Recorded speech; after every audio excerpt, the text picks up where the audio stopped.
मंगलम भगवान वीरो मंगलम गौतमो गणी मंगलम कुंद कुंदायो जैन धर्मोस्तु मंगलम सर्वमंगल मांगल्यम सर्वकल्याणकारकम प्रधानम सर्वधर्माणां जैनम जयतु शासनम। मैं नमो तीर्थनायक को नमो ओंकार वाणी को नमो उन कुंद प्रभु को जिन्होंने ओंकार धारण की। अहो उपकार जिनवर का कुंद का दिव्य वाणी का जिन कुंद ध्वनि दाता उन कहान स्वामी का। रमियूण जिणम वीरम अनंत वर्णाण दंसन सहावम भोक्ष्याम्यहं सारम केवली शुद्ध केवली मृदम। नियम सारजी परमागम ग्रंथ इसके परम आलोचना अधिकार की 110 नंबर की गाथा है। इसकी अपन ने स्वाध्याय अपनी चल रही है। यहाँ यह परम भाव जो पंचम पारिणामिक भाव है वह एक भाव ही है जो कहते हैं कि समस्त संसार के कर्म रूपी विष वृक्ष के मूल को उखाड़ लेने में समर्थ है। यानी 5 भाव जीव के कहे गए असाधारण भाव 5 ऐसे कहते हैं। तो उनमें एक पंचम भाव पारिणामिक भाव स्वभाव रूप भाव कल जिसकी चर्चा आई थी कि जो पलटता नहीं है जिसकी आदि और अंत नहीं है और जो एक रूपता को छोड़ता नहीं है उसे पारिणामिक भाव कहते हैं। ये सबसे सरल और अपने ख्याल में रहे ऐसी बात है ना। इसमें अपन आगे अपनी चर्चा आगे बढ़ती है। 331 पेज है, नीचे की 4-5 लाइन है। इसमें एक विषय आया था कि ऐसा पंचम परम भाव पारिणामिक भाव ये स्वभाव रूप भाव है। ये जगत के सर्व जीवों में विद्यमान है। जगत में कोई ऐसा जीव नहीं कि जिसको पारिणामिक भाव न होता हो, लेकिन कुदृष्टि के कारण, कुदृष्टि यानी अपने स्वरूप पर दृष्टि नहीं होने के कारण ये जीव को पर्यायों पर अथवा पर्याय में वर्तते रागादि भावों पर आप रूपता में रूपता प्रतीति उसकी आप रूप रहने से इसको वह विद्यमान होने पर भी अविद्यमान है। ये चर्चा आती है। देखो, मिथ्यात्व कर्म के उदय के कारण, ये मिथ्यात्व कर्म का उदय निमित्त में समझना पुद्गल कर्म और परिणति में जो भ्रांति का भाव है उसके उदय के कारण। उदय शब्द दोनों में लगाया जा सकता है, लगाना ही है।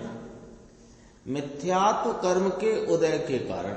अब अपन सीधा इसको इतना ही देखें कि मिथ्यात्व वो दर्शन मोहिनी का उदय चल रहा है, इसलिए हमको आत्मा स्वरूप स्वभाव विद्यमान होने पर भी अविद्यमान है, ऐसा ही नहीं है। ये तो वहां पर निमित्त के द्वारा ज्ञान कराते हैं। वास्तव में तो स्वयं की ही दृष्टि विपरीत है। स्वयं ने ही अपने स्वरूप की कभी पहचान की नहीं और पहचान की नहीं और उसका कभी श्रद्धान या आलम्बन लिया नहीं, श्रद्धान किया नहीं। तो कहते हैं मिथ्यात्व कर्म के उदय के कारण। ये सिर्फ चर्चा क्यों करी अपन ने कि शास्त्र में भाषा तो ऐसी आएगी, ये तो फिर भी अध्यात्म का शास्त्र है, लेकिन शास्त्रों में इसी प्रकार भाषा आती है, तब समझना ये है कि गड़बड़ी जीव की कहाँ है। वो तो निमित्त की तरफ से कथन किया जाता है।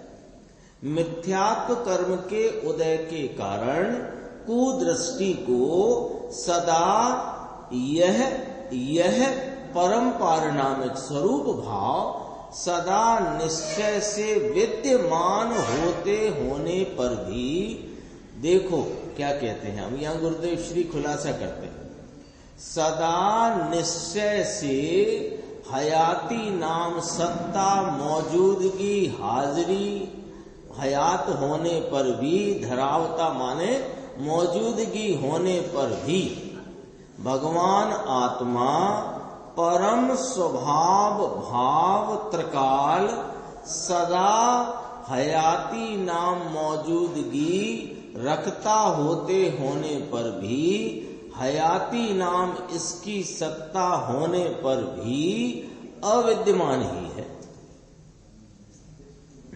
दूसरे शब्दों में कहो कि ऐसी सत्ता स्वरूप वस्तु स्वभाव होने पर भी इसको उस सत्ता की खबर नहीं है।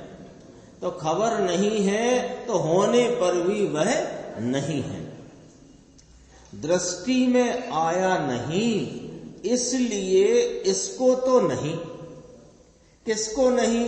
कि जिसकी दृष्टि में नहीं, जिसकी दृष्टि में पर्याय में पलटते भावों पर ही दृष्टि है, अथवा पर्याय में वर्तते हुए कषाय की मंदता तीव्रता के रागादि भावों पर ही जिसने दृष्टि नाम यह मैं हूं अथवा इनमें लाभ है, ऐसी जिनकी बुद्धि या दृष्टि है उनका नाम कुदृष्टि। तो इनको तो नहीं, भले वस्तु हो, लेकिन वस्तु जहां दृष्टि में नहीं आई, ज्ञान में नहीं आई, तो इसको तो नहीं ही। वस्तु तो है, लेकिन इसके ज्ञान में, भान में, दृष्टि में नहीं, तो कहते हैं नहीं ही। ज्ञान में ये चीज आई नहीं, तो इसको तो ये नहीं है।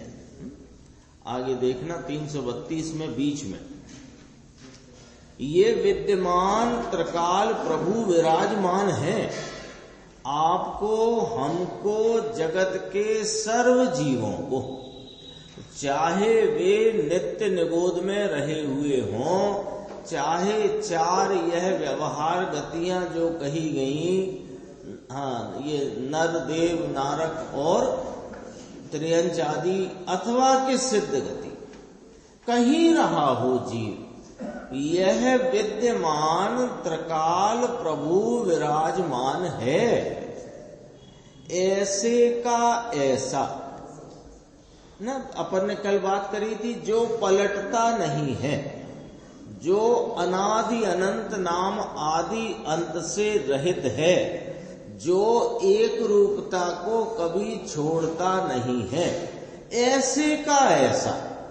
यही अर्थ हुआ ना, एक रूपता को कभी छोड़ता नहीं, ऐसे का ऐसा त्रिकाल सकल निरावरण अखंड एक प्रतिभासमय प्रत्यक्ष प्रतिभासमय अविनश्वर शुद्ध पारिणामिक परम भाव लक्षण निज परमात्म द्रव्य त्रिकाल निरावरण है पर जोर है।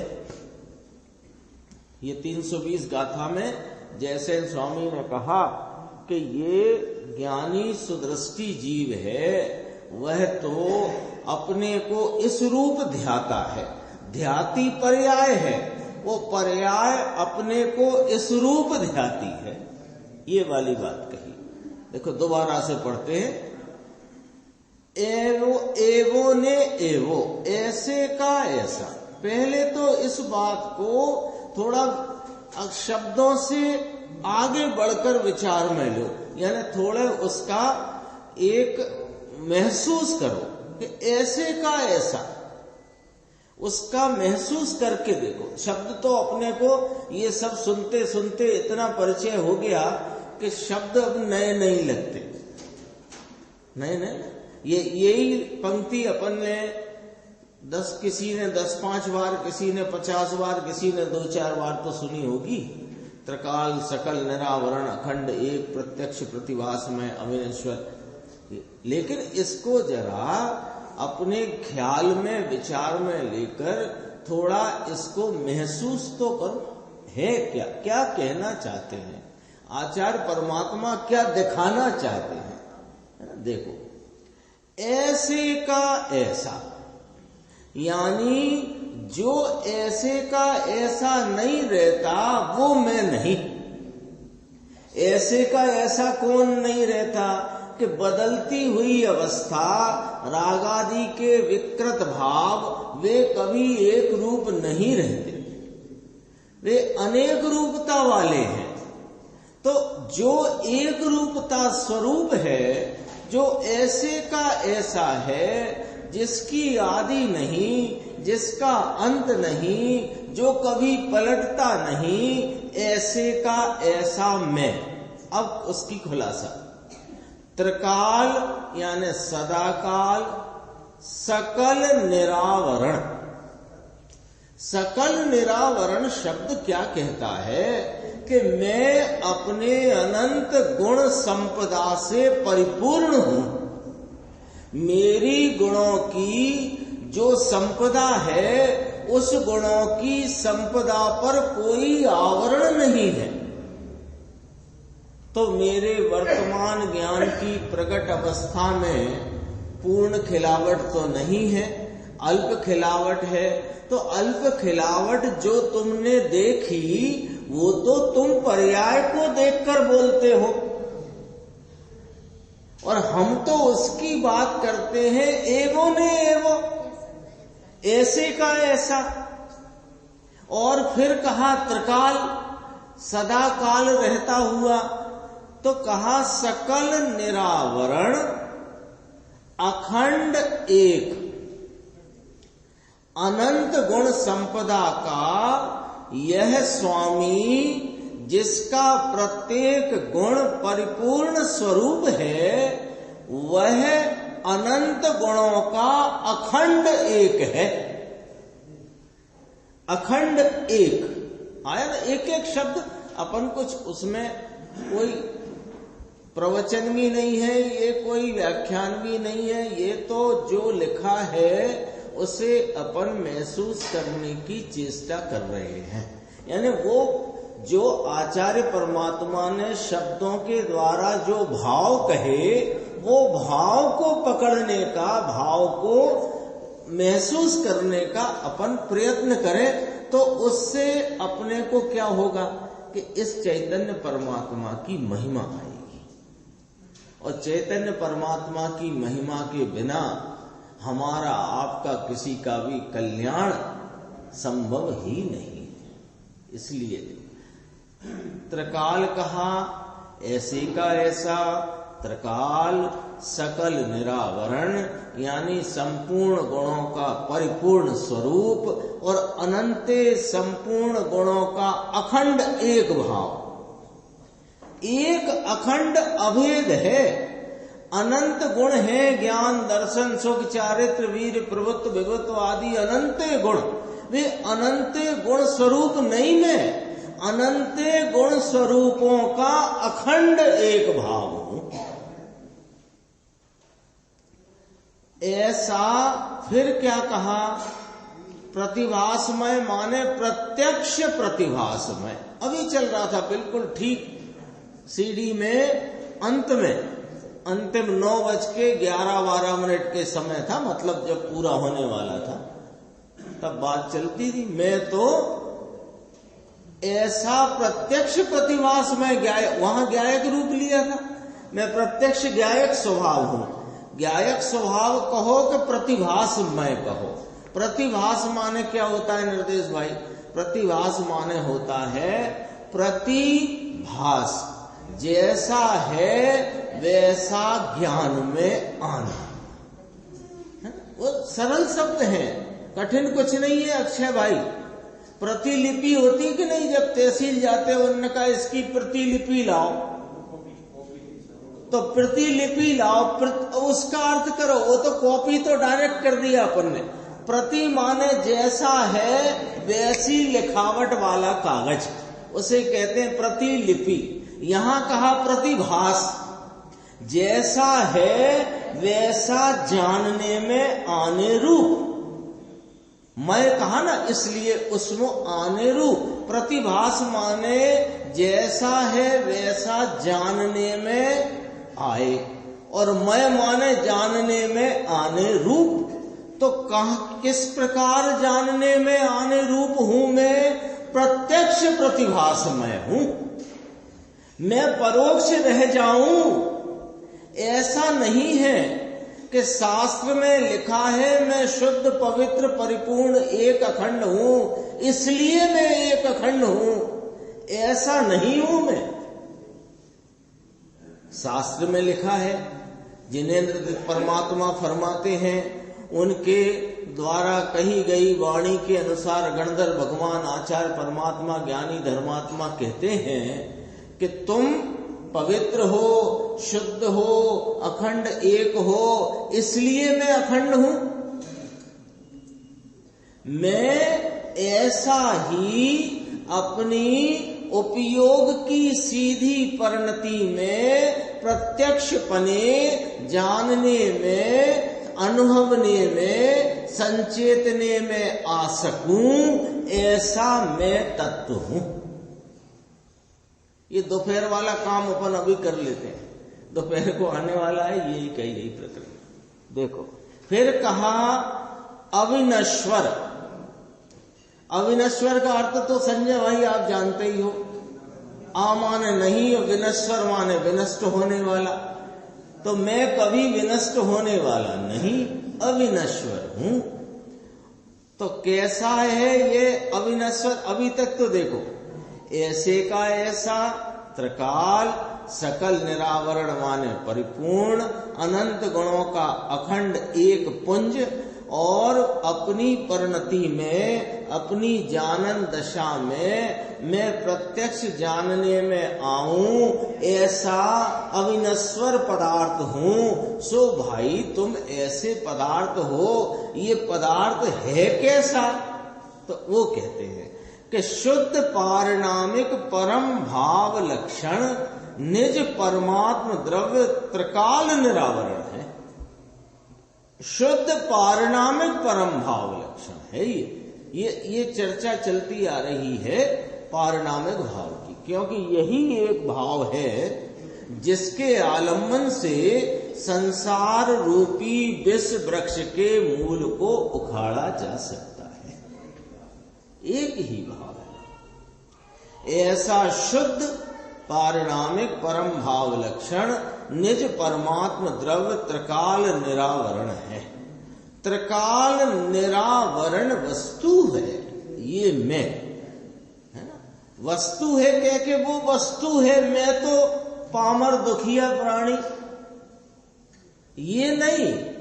मैं ऐसी वस्तु हूं तो इसको राग का भी संबंध नहीं है।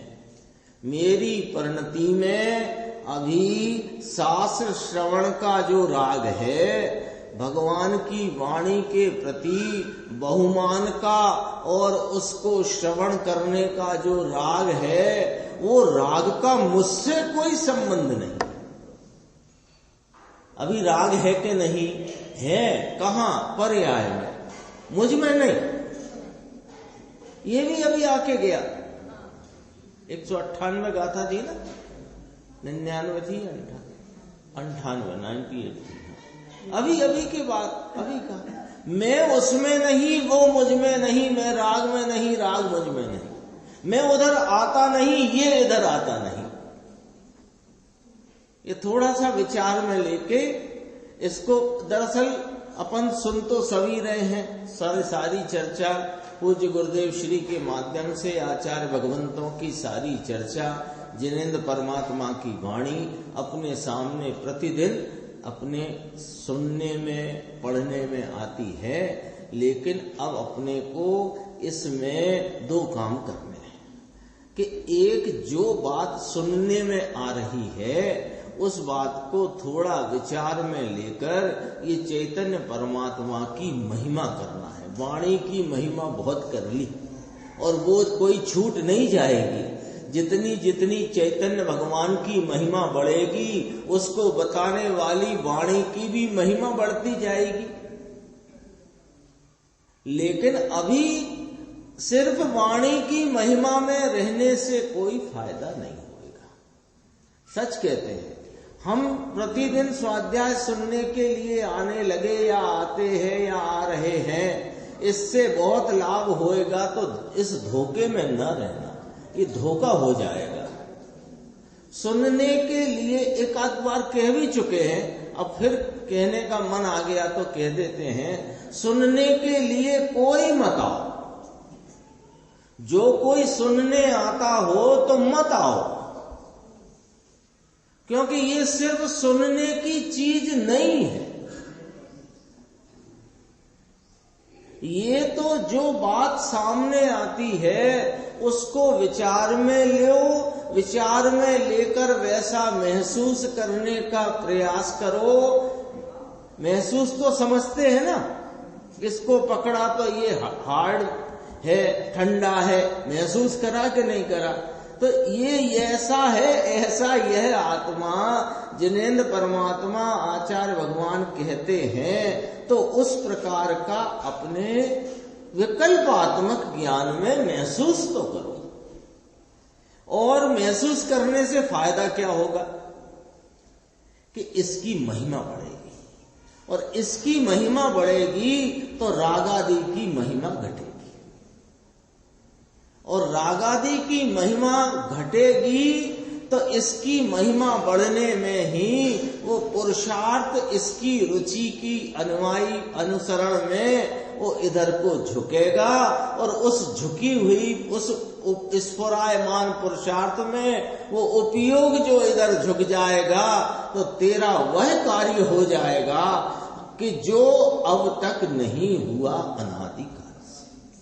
बातें गंभीर आती हैं और प्रयास भी गंभीर चाहिए। देखो, द्रव्य में वस्तु में तो राग का संबंध भी नहीं।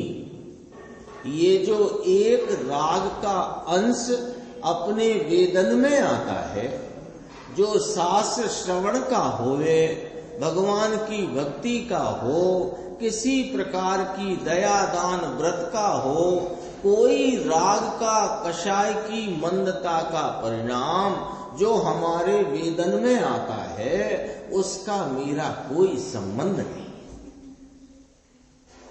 ये राग का जो मंद कषाय अथवा तीव्र कषाय का परिणाम है, सिद्धांत की बात करते हैं इसलिए, तो मंद कषाय के परिणाम, तीव्र कषाय के परिणाम, ये कषाय के परिणाम के साथ आकुलता की कमी और अधिकता भी वेदन में आती है, और हम उसमें गाफिल हो जाते हैं। जरा आकुलता कम हुई तो हमको अच्छा लगने लगता, जैसे जिसको 6 डिग्री बुखार तप रहा हो और थोड़ी ही देर में किसी प्रकार के उपचार अथवा समय पाकर के वो बुखार 102 या 101 आ गया, तो उसे क्या है, साता लगती है। वो जो साता लगती है, उस साता में जो रुक जाता है वो टाइफाइड में परिवर्तित हो जाता है ना। उसी 101 102 ही सही है साहब, चलने दो, ठीक है, ऐसा हो गया ना। इसलिए ये राग की मंदता में जो थोड़ी आकुलता की कमी होती है, उस कम आकुलता के भाव में जिसको मजा आ गया, वो फिर राग की रुचि में रह जाता है, और राग वह चीज है जिसका मुझसे कोई संबंध नहीं। गंभीर बात करी यहां पर। देखो, गुरुदेव श्री फरमाते हैं, अब इसमें व्यवहार के रसिक जीव को कठिन पड़ता है। ये करो, मदद करो, दूसरे का संग करो। यहां कहते हैं कि यहां तो संग करने की भी मनाही है। अपनी ही परिणति में वर्तते राग आदि का संग करने की मनाही है। अपनी परिणति में वर्तती हुई जो अल्प अवस्थाएं हैं अथवा कोई निर्मल अवस्था भी है, उसका भी संग करने की मनाही है। ये तो असंग स्वरूप भगवान आत्मा है। इसने अब तक अनादि से 4 गति में जितने दुख भोगे हैं, उसके लिए आचार्य अमृतचंद्र परमात्मा फरमाते हैं पर संग एवं। क्यों दुख भोगे? कर्मों ने रुलाया कि नाना, वो क्या रुलाएंगे हमें?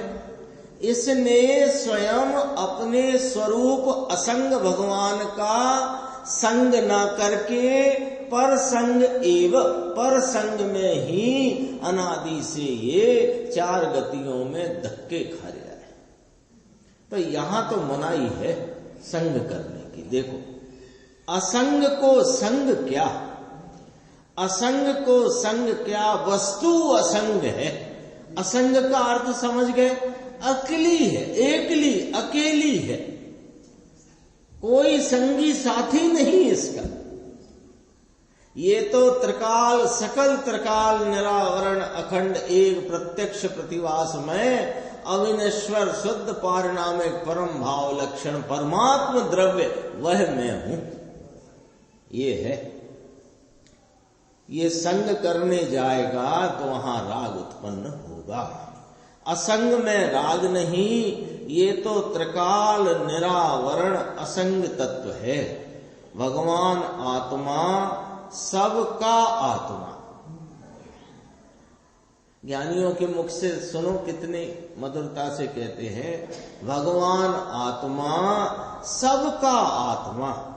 पर्याय के लक्ष्य बिना देखो तो, क्योंकि पर्याय दृष्टि झूठी, देखो तो पर्याय दृष्टि छूटी है, ये लक्ष्य से देखो। यानी पर्याय से न देखो, पर्याय से न देखो माने पर्याय रूप अपने को न देखो, तो सब आत्मा विद्यमान परमात्म स्वरूप से विराजमान ही है। इसको आवरण भी नहीं, इसको अल्पता भी नहीं, इसको विपरीतता भी नहीं, इसको राग भी नहीं।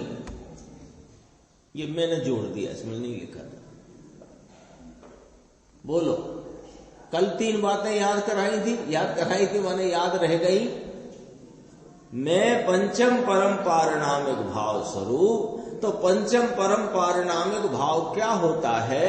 जो पलटता नहीं, जिसकी आदि अंत नहीं, जो एक रूपता को छोड़ता नहीं। तो कैसा है यह कि जिसको आवरण नहीं, जिसको अल्पता नहीं, इसको विपरीतता नहीं, जिसको राग नहीं, ऐसा वह परम पारिणामिक भाव। ये बात आई ना, ये अपन अंतिम लाइन में देखो। ये जाहिरात है।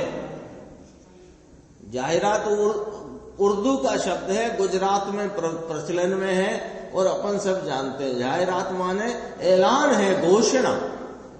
ये जिनेंद्र परमात्मा की घोषणा है। क्या? कि तुम हम सब के सब परमात्म स्वरूप से विराजमान ही है। नहीं है इसमें अल्पता, नहीं है कोई आवरण, नहीं है कोई विपरीतता, नहीं है कोई मलिनता। ये घोषणा है। आगे चलते हैं, देखो 333 पेज। 333 पे चर्चा है थोड़ी सी, उसका परिचय अपन कर लेते हैं, बात अपन आगे, क्योंकि टीका का विषय आगे आता है।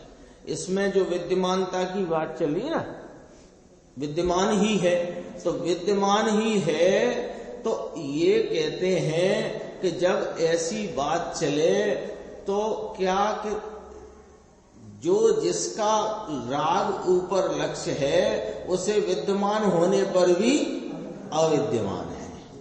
तो ऐसा यहां पर तो कहते हैं कि यह तो सदाकाल विद्यमान है।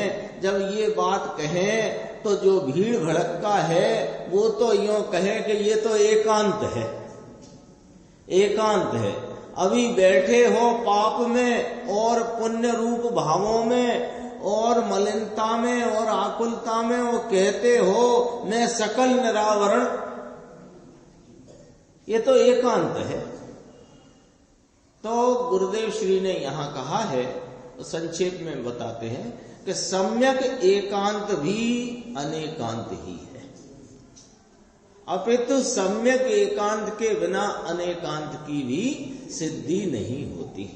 सम्यक एकांत अनेकांत की चर्चा अपनी समय समय पर आती रहती है और सरल से सरल उदाहरण अपन उसमें प्रयोग करते हैं। वो फिर उस उदाहरण को यहाँ याद करते हैं कि जैसे निर्देश भाई हाथ में कुछ गिलास या ट्रे में लेके आए तो हमने कहा नहीं नहीं भाई धन्यवाद, अरे पानी ही है। तो पानी ही है इतने में इनने क्या क्या कह दिया, दूध नहीं है, चाय नहीं है, ठंडाई नहीं है, शरबत नहीं, कह दिया कि नहीं कह दिया। तो अनेकांत हो गया कि नहीं हो गया, हो गया कि नहीं अनेकांत। यही अनेकांत का स्वरूप है। अपन आगे चलते देखो 335 पेज। अभी इतनी बात चली थी कि कुदृष्टि को, यानी जिनकी दृष्टि राग या पर्याय ऊपर है, अपने द्रव्य स्वभाव ऊपर जिनकी दृष्टि नहीं, उन्हें यह हाजरा हुजूर अपना ज्ञायक परमात्मा परम पारिणामिक लक्षण यह विद्यमान होने पर भी अविद्यमान ही है। ये कहा ना, तो कहते हैं अब इसी बात को आगे कहते हैं कि नित्य निगोद के जीवों को भी शुद्ध निश्चय से वह परम भाव अभव्यत्व पारिणामिक ऐसे नाम सहित नहीं है। अब ये क्या कहते हैं, नित्य निगोद के जीव लिए और अभव्य लिए, समझो। तो उनको ये अभव्यत्व पारिणामिक नाम लागू नहीं पड़ता शुद्धनय से, यही कहा ना, वो पर्यायार्थिक नय में जाती है बात। अभव्यत्व पारिणामिक भाव, वह पारिणामिक भाव के 3 भेद आए ना, इसमें भी थोड़ी चर्चा आ गई थी, भव्यत्व, अभव्यत्व और जीवत्व। तो अपन ने चर्चा परसों शायद यहां करी थी, शुद्ध जीवत्व अशुद्ध जीवत्व। तो उसको छोड़ दो, अभी अपन भव्यत्व पारिणामिक और अभव्यत्व पारिणामिक बात करते हैं। तो अभव्यत्व पारिणामिक की जो यहां बात करी, तो अभव्यत्व पारिणामिक पर्यायार्थिक नय का विषय है, क्योंकि वह पर्याय में उत्पन्न होती योग्यता को बताने वाला है, वस्तु का स्वरूप बताने वाला नहीं। स्वरूप बताने वाला जो शुद्ध निश्चय नय है, उससे ये कहा नित्य निगोद के जीवों को भी शुद्ध निश्चय से वह परम भाव अभव्यत्व पारिणामिक ऐसे नाम सहित नहीं है। यानी इसका त्रिकाल स्वभाव ये अभव्यत्व पारिणामिक जैसा नहीं।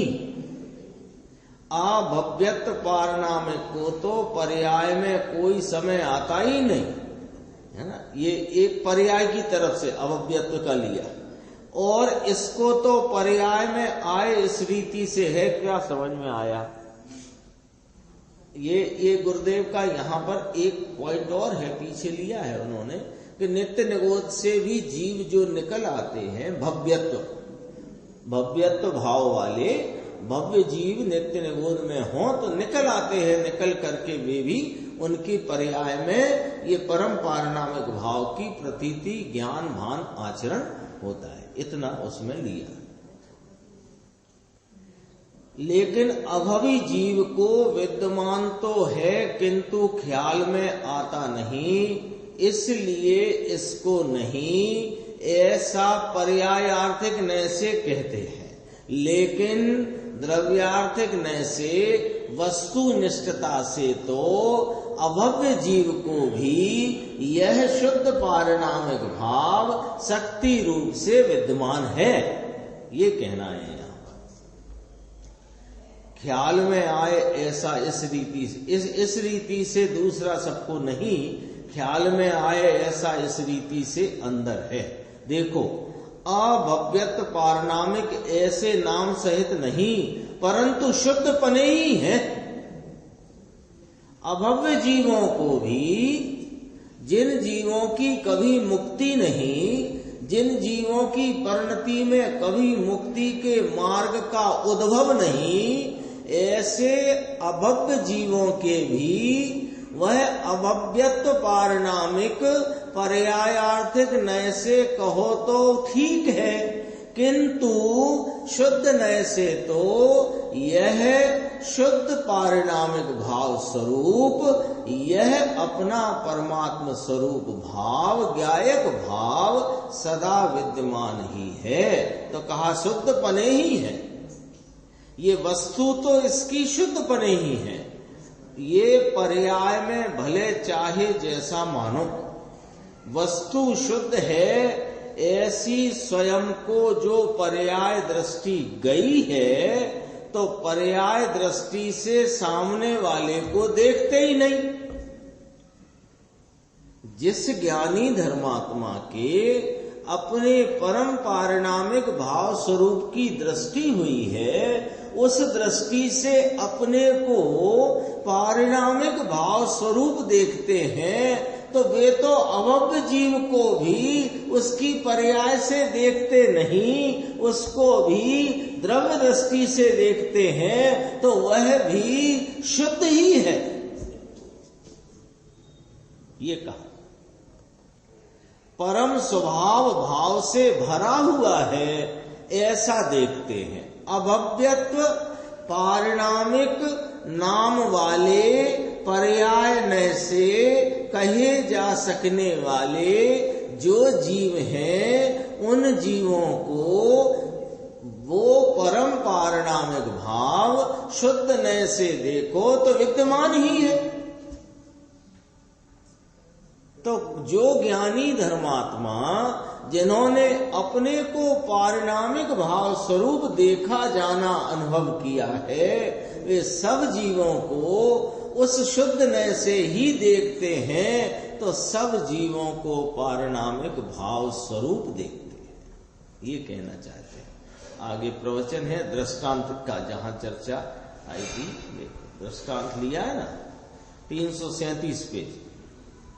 जैसे मेरु के अधोभाग में रही हुई स्वर्ण राशि को भी मेरु पर्वत के नीचे एकला सोना भरा हुआ है। 1,00,000 योजन का मेरु पर्वत है, 1,00,000 योजन उतंग मेरु पर्वत। उसमें तो उसकी नीचे जड़ भी 1000 योजन की है।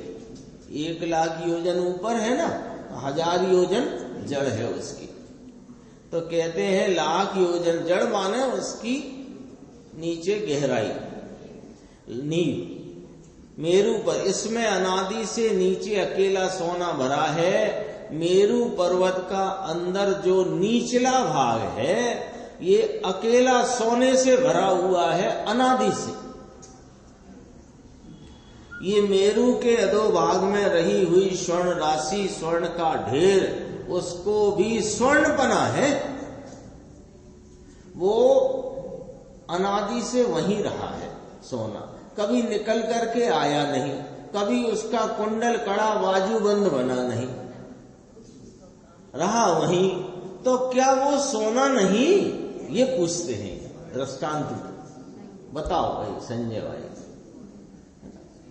मान लो कोई, ये तो अनादि की बात है ना, अपन थोड़ा विचार में उदाहरण में दूसरा, इसी उदाहरण को समझने दूसरा उदाहरण। कोई के परिवार में कोई के बाप दादा 10 पीढ़ी पहले उस मकान में नीचे गहराई में मान लो 2 किलो सोने का डिगला गाड़ गए हैं, ठीक है ना। अब वो 10 पीढ़ी माने 200 साल हो गए, तो 200 साल से वही है, तो वो उसमें से कभी आपने उपयोग किया नहीं, तो नहीं किया तो वो सोना मिट्टी बन गया क्या? सोना सोना ही रहा है ना। जब निकलेगा तब सोना है और नहीं निकलेगा तो भी सोना है। ऐसे कहते हैं कि मेरु के अधोभाग में रही स्वर्ण राशि उसको भी स्वर्ण बना है। तो इसी प्रकार अवयवों को भी परम स्वभाव पना है। जैसे मेरु के नीचे अनादि से रहा हुआ सोना उपयोग प्रयोग रूप नहीं होने पर भी सोने पने को तो नहीं खो बैठा, ऐसे जो जीव कभी मुक्त नहीं होंगे ऐसी अवयत्व रूप योग्यता वाले हैं, तो उनका भी वह पारिणामिक भावपना परम स्वभाव भावपना कोई वे खो नहीं बैठे हैं, शक्ति रूप से विद्यमान है। ये यहां कहना है, देखो जल्दी से पढ़ते हैं। वह अवयव को भी परम स्वभावपना तो है, वह वस्तुनिष्ठ है। ये आचार्य भगवान की पंक्ति में ये शब्द डाला, वस्तुनिष्ठ है। वो वस्तु का भाव है, वो वस्तु में निष्ठता से रहा है, वस्तु में तिष्ठ रहा है, वह भाव स्वर्णपना, वह वस्तु में रही हुई इसकी योग्यता है।